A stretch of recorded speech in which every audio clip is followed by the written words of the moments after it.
블라야와 악굽과 요하난과 들라야와 아난이 7사람이더라. 아멘. 역대상 3장 17절부터 24절까지 본문입니다. 사로잡혀간 아들들, 사로잡혀간 아들들이라는 말씀의 제목입니다. 역대상 17번째 시간으로 우리 만나는데요. 오늘 본문에서는 사로잡혀간 아들들, 즉 바벨론 포로로 끌려간 이후에 기록된 자들에 대해서 증거하고 있습니다. 17절에 나와 있습니다. 17절 사로잡혀간 여고냐의 아들들은 그의 아들 스알데엘과, 자, 사로잡혀가다라는 말로 시대를 구분하고 있습니다. 사로잡혀가다, 속박하다, 묶이다, 죄수가 되다, 포로로 끌려가다 등의 의미를 가지고 있는 말입니다. 한마디로 바벨론 포로로 끌려갔다라는 의미로 우리가 이해할 수 있을 것입니다. 남유다 왕국 왕조는 르호보암 시대로부터 시작해서 20명의 왕들이 지나갔죠. 자, 이 지나가고 명명을 잇다가 시드기야 왕을 마지막으로 그 명명이 이제 끝이 나게 됩니다. 하나님께서 이스라엘 가운데 왕들을 세우시고 그 왕들을 통해서 하나님이 하시는 일이 어떤 것인지를 나타내시기를 기뻐하셨습니다. 따라서 성경에서 왕이라고 하면 나라를 다스리고 통치하고 이방인들과 싸우는 이런 일들을 감당하는데, 사실은 그것이 가지는 의미는 하나님의 뜻이 어떤 것인지를 늘 묵상하여서 그의 뜻을 증거하는, 하나님과 교통하는 자의 역할을 감당하도록 세운 자가 왕이었습니다.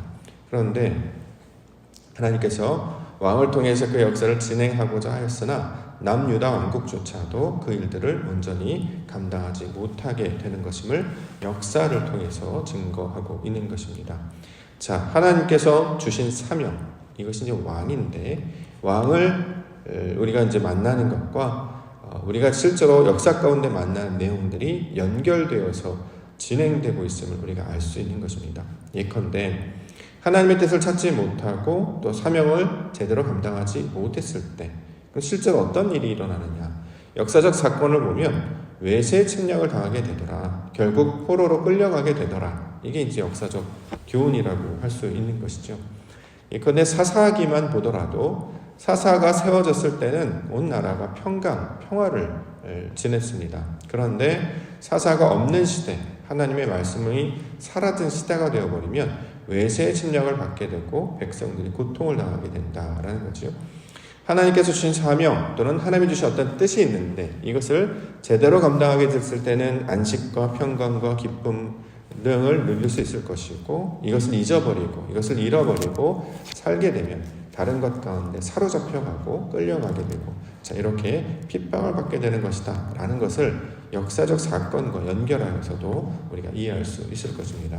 자, 하나님께서 왕들을 세우시고 그 왕위라고 하는 것을 계승하게 하셨는데, 그 왕이라고 하는 것은 어떤 권력을 가리키는 말이라기보다는 하나님 나라의 대리자, 대언자들을 가리키고 있는 말이죠. 베드로전서 2장 9절에 보면 너희는 택하신 족속이요 왕 같은 제사장들이다.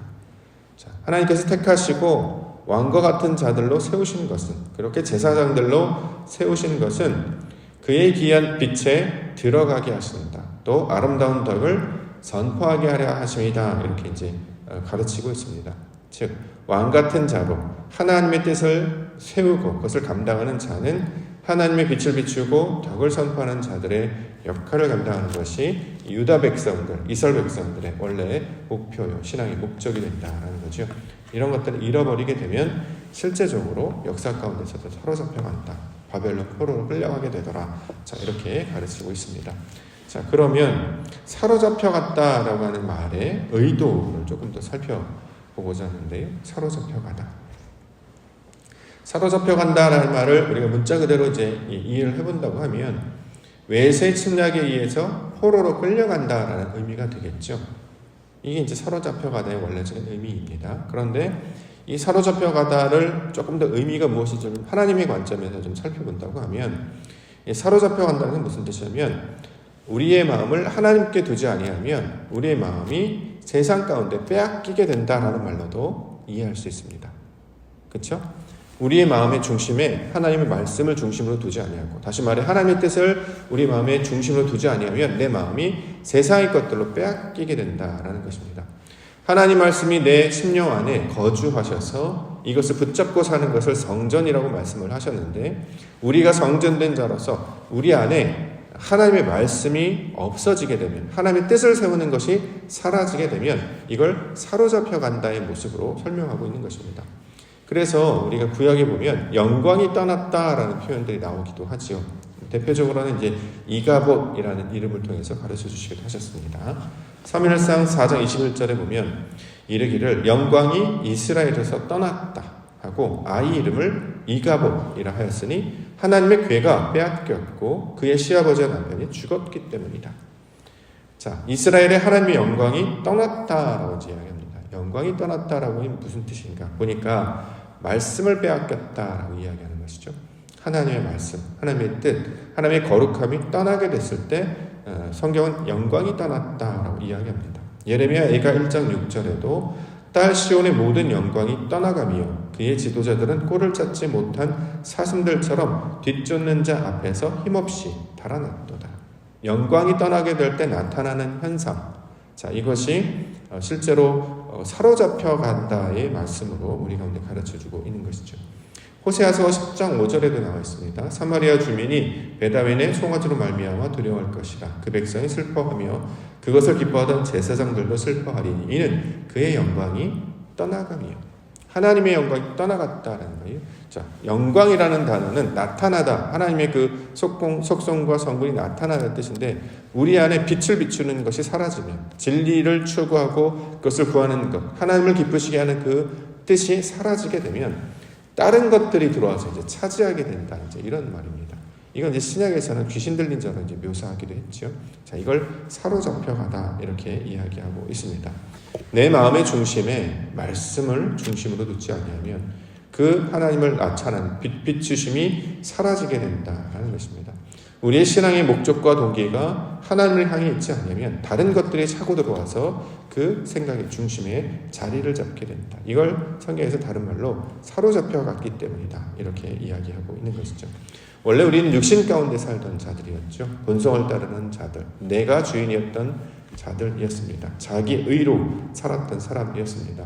그런데 여기에 하나님의 말씀을 가르쳐 주셔서 이제 그 주인이 나에게서 하나님으로 바뀌게 되는 것이고, 육신의 본성을 따르지 아니하고 말씀과 진리를 따르는 자들로 바뀌게 되는 것이죠. 그걸 이스라엘이라고 합니다.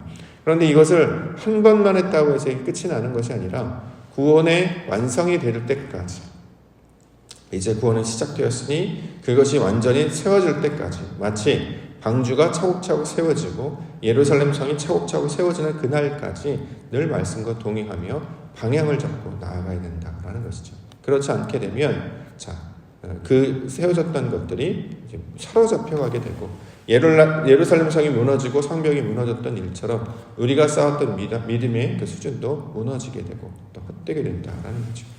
어떻게 하나님의 성이 무너질 수 있을까? 하나님이 뜻하신 것, 하나님이 세우신 것이 깨트려질 수 있을까?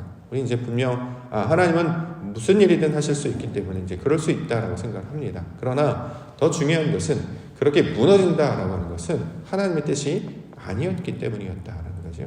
자, 이것을 사로잡혀가다 이렇게 이야기하고 있습니다. 우리가 신앙적인 연륜과 신앙적인 내용과 깊이를 날마다 예배와 말씀을 통해서 이제 하나씩 세워가고 채워가는데요. 하나님의 것이 아니면 하나님께서 이것들을 다 무너뜨리게 하신다라는 거죠. 자, 무너뜨린 그 자리에 하나님의 역사는 계속되고 있고 또 이것을 통해 하나님의 은혜를 베풀어 주시는 분. 자, 이것을 우리 구약의 역사로 설명하고 있습니다. 자, 사로잡히다의 의미, 또 다른 의미를 하나 더 생각을 해본다고 하면, 자, 우리가 사로잡혀가요. 한마디로 이제 포로가 된다라는 거죠. 포로가 된다라고 하는 것은 이제 문자적으로 보면 남의 나라의 통치권 안에 들어가고 이제 다른 나라 백성 앞에 그렇게 이제 신분이 이제 낮아지는, 이렇게 이제 해석하고 의미할 수 있겠습니다만, 영적인 의미 하나를 더 살펴본다고 하면 육신의 모든 것이 속박되기 시작했을 때 이걸 또 사로잡혀다의 의미로 이해할 수 있게 됩니다. 왜 그러느냐? 말씀을 붙잡는 자는 생명과 은혜를 만나게 될 것입니다. 믿음을 가진 자는 믿음을 만나게 될 것입니다. 그러나 자기 힘으로 사는 자는 자기보다 더 큰 힘을 만나게 되어서 그 힘 앞에 굴복하게 되는 것이죠. 이걸 이제 사로잡히다의 의미로 이야기하고 있습니다. 늘 낮은 자리, 겸손의 자리 이렇게 있을 때는 나중에 그것이 더 높은 자리로 옮겨지는 보상, 상을 받을 것이고, 나의 힘과 나의 능력으로 사는 자는 그거보다 더 큰 힘을 만나고 더 나은 자들을 만나서 굴복당하게 되는 것. 즉 육신으로 사는 자는 다른 것들을 만나게 되어서 그 육신의 일들을 더 이상 감당하지 못하도록 통제 아래 들어가도록 하시는 일 또한 하나님이 하시는 일이다라는 것이죠. 예를 들어서 유대인들이 이제 포로로 지금 끌려가게 됐습니다. 이제 언뜻 보면 잘못됐구나 이렇게 이제 생각할 수 있겠죠. 그런데 하나님의 큰 의도는 가르치심 가운데, 하나님의 그 훈련 가운데, 소위 말하는 광야 학교 가운데 들어가는 것과 똑같은 모양이다라는 거죠. 자, 바벨론으로 가게 되면 더 이상 자신들이 원하는 행동들로 할 수 없습니다. 말씀을 따르지 않았다면 육신대로 살 수 있느냐? 또 그렇지도 않아요. 육신대로 다 살지 못하도록 통제하도록 더 큰 힘의 바운더리 안에 그들을 남겨놓으신다라는 거죠. 그래서 거기서 제어가 당하고 거기서 어떤 규칙과 예굽에서 사는 것과 마찬가지로 바벨론 땅에서 자신의 뜻대로 계속 뻗어나가지 못하도록 더 큰 하나님의 주권 가운데 있는 자를 세워서 통치를 받음으로 말미암아 거기서 자신의 육신의 한계, 자기가 가지고 있는 경험의 한계를 느끼도록 가르치시는 일. 자, 이것이 원래는 하나님의 의도 중에 하나입니다. 우리가 이제 학교를 가거나 무언가를 배우게 되면 절제라는 것, 그다음에 통제라는 것, 훈련이라는 걸 이제 받게 됩니다. 과정은 굉장히 고통스럽죠. 자기네 육신은 자신의 생각을 어떤 틀이나 다른 것에 맞추려고 한다는 게 쉬운 일이 아니기 때문입니다. 그러나 거기서 자기 절제가 생기고 거기서 어떤 규칙, 뭐뭐 하지 말아야 된다는 어떤 한계점을 하는 것은 우리가 더 이상 방종하지 않도록 살게 하시는 하나님의 뜻이기도 합니다. 율법을 제일 먼저 주셨잖아요. 이스라엘 백성들이 애굽에 있을 때 가장 먼저 주신 것이 율법입니다. 율법은 말 그대로 이제 법이기 때문에 우리를 어떤 틀에 맞춰서 규칙에 맞춰서 살도록 그렇게 인도하신 것이죠. 자, 그것은 우리가 자신의 뜻대로 계속 살지 아니하도록 하나의 규격과 질서를 부여함으로 그 틀 안에서 하나님의 뜻을 나타낸 것이기 때문에 결국 그 율법이 지향하는 바 끝 가운데 나아가면 온전한 자로 변화될 수 있는 하나님의 생명의 길이기도 합니다.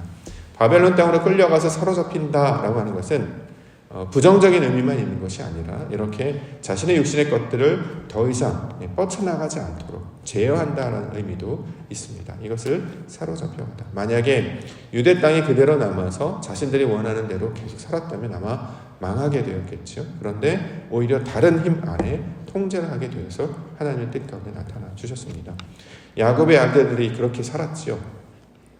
가나안 땅이 원래부터 계속 살았다면 그들은 소수였기 때문에 당시 그 가나안 땅을 지배했던 네피림의 후손들, 안악자손들 가운데 어려움을 당할 수도 있었겠습니다만 오히려 그들을 애굽 땅, 고센 땅으로 이제 옮겨주셔서 거기서 살도록 이제 하나님께서 보호해 주신 것이죠. 그래서 실제로 거기서 민족들이 번성하여 그 애굽 땅을 나올 때는 굉장히 많은 족속을 이루고 그 땅을 나오게 되는 것을 보게 됩니다. 430년이라는 기간 동안에 그 한 70여 명의 숫자가 200만이 넘는 숫자로 불어가려면 중간에 죽는 병으로 걸렸거나 전쟁으로 어떤 고통을 당하거나 기근 때문에 굶어 죽는 이런 사람이 없도록 하나님께서 보호하신 것과 똑같죠. 바벨론 포로로 끌려갔다라는 한 70년이라고 하는 것은 땅을 빼앗겨서 포로로 끌려갔던 부정적인 의미 있습니다만 또 다른 의미로는 하나님의 보호하심 아래 두는 70년의 시간으로도 우리가 이제 해석할 수 있게 된다는 것입니다. 더 이상 자신들의 사람의 뜻으로 왕위를 개성하지 못하게 되는 상태. 자, 이것들 가운데 하나님께서 내버려 두셨다라는 거죠. 나중에는 그 상태로 오래 두시지 아니하고 결국 하나님께서는 은혜를 베푸시는 것으로 이 말씀들을 이어서 설명하고 있습니다. 대표적인 것이 17절에 나오는 여고니아라의 이름입니다. 여고니아. 그 다음에 스알델 이렇게 이야기하는데 자녀들의 이름들 쭉 살펴보면 뭐뭐냐 이런 발음들이 계속 이어지는 이름들이 있습니다. 뭐뭐냐 하나님이라는 뜻이잖아요. 여기 보면 이제 히스기야 우리가 잘 알고 있는 히스기야. 하나님께서 기억하시고 보호하시고 구원하신다라고 하는 이야기. 은혜의 하나님을 하나냐 이렇게 냐냐 하는 이름들이 많이 나오는데 이게 바로 이제 여호와의 은혜, 여호와의 긍휼, 여호와께서 행하신다라고 하는 사역을 나타내는 말들입니다. 왕위는 끊어졌습니다. 하나님과 교통하는 그런 일들을 감당하는 자는 없었습니다. 그러나 그들의 민족이 끊어지지 않게 하고 그들의 이름 가운데 하나님께서 하실 것이다 라고 하는 약속의 이름들을 계속 새겨주셨어요. 그래서 그 이름을 그 뜻을 놓지 아니하다고. 그래서 진정한 왕으로 이 땅 가운데 찾아오신 예수 그리스도가 오시기까지 그들은 알 수 없으나 그들은 다 기억할 수 없으나 그들의 이름 가운데 그들의 민족 가운데 그들의 역사적 사건 가운데 하나님의 은혜와 섭리를 계속해서 나타내주고 있다라는 거지요. 결국에는 유대인으로 왕으로 오신 그리스도가 이 땅 가운데 오심으로 구원을 베푸시는 하나님의 일들로 지금 설명하고 있는 것입니다. 우리는 알던 알지 못하던 다 하나님의 방향 가운데 나아가도록 우리 가운데 인생을 허락해 주셨습니다. 먼저 된 자들, 우리가 먼저 된 자들인데 아는 자들이라는 뜻이잖아요. 하나님의 말씀의 뜻으로 통해서 우리를 부르시고 이 땅 가운데 세우시고 살게 하신 그 의도가 무엇인지를 아는 자들로 먼저 우리를 불러주셨던 거죠. 자, 이렇게 먼저 된 자들은 나중에 될 자들, 나중에 믿을 자들뿐만 아니라 우리가 온전한 자로 만드시기까지 그 일들이 이루어 가시도록 우리 가운데 말씀을 통해서 가르쳐주고 있습니다. 우리가 다 비록 능력이 없어서 부족하여서 연약해서 이것을 잘 감당하지 못할지라도 하나님께서는 이름의 약속을 통해서 세우실 것이다. 은혜를 베푸실 것이다. 그가 감당해내실 것이다. 이렇게 약속의 말씀을 주고 있습니다. 놀랍게도 내가 다 살아가는 것 같은데 내 힘으로 살아가는 것 같은데 실제로 인생을 겪게 되면 그게 아니라 다 이 모든 것이 하나님께서 베풀어 주신 은혜 때문이었음을 알게 된다라는 거죠. 오늘도 하나님께서 하신 일을 우리가 바라며 기도 가운데 나왔습니다.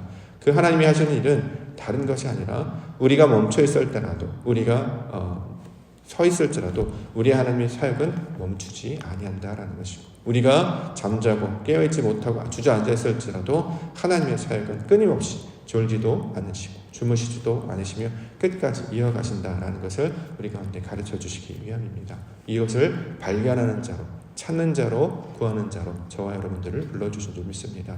하나님이 하실 일을 기대하셔서 오늘도 그가 우리 가운데 펼치는 일 멈추시지도 아니하시고 쉬지도 아니하시며 하나님의 구원 사역을 끝까지 이루시는 그 하나님의 놀라우신 사역들에 우리의 마음을 두고 하나님 나라를 기대하며 그 영광 가운데 살아가시는 우리 믿음의 백성들 되시기를 주의 이름으로 간절히 축원합니다. 기도하겠습니다.